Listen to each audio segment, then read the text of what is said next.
Mike Barnicle, my question for you, as I throw it up there to you, is, you were actually in your 50s or 60s in the 76 era when Ford and Reagan had the last contested convention. You were a mature man at that point. What do you remember about that process, and how excited are you about the prospect that we might get back to a similar situation in 2016? Well, I go back further than that. My flashback in terms of conventions with what's going on this year is 1968 in Chicago, with the whole thing coming apart on the floor of the convention in Chicago. But I'm just thrilled to hear, Ben utter the phrase fierce federalism. I mean, I've waited for a long time to hear that from Ben Ginsberg. But Howard Dean, I mean, one of the things that Ben just mentioned, and maybe you can follow up with him, but I think I heard him say that the delegates are not bound on the first ballot. I've heard this from other Republican folks, too, and I do have a question for Ben.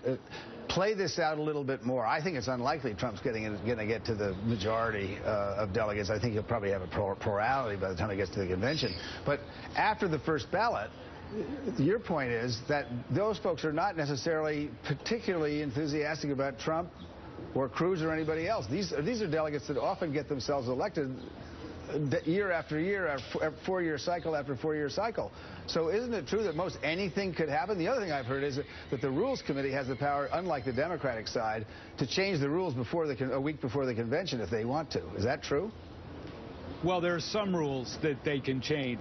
There are a set of procedural rules that govern this convention, starting on Rule 26 if you want to look it up at home. And those are the ones that govern the activities of that convention. The rules that the nomination has been run under really can't be changed to affect this convention. So Ben, what's the bottom line here? What are the odds of a bag job occurring here in Cleveland? That's what I want to know. Well, I don't think it'll be a bag job. I think it'll be democracy flourishing, probably, if no candidate gets out. Well done. Well done. Along with bravo. Hey, John and Mark, how about that? Democracy flourishing and fierce federalism from Ben this morning.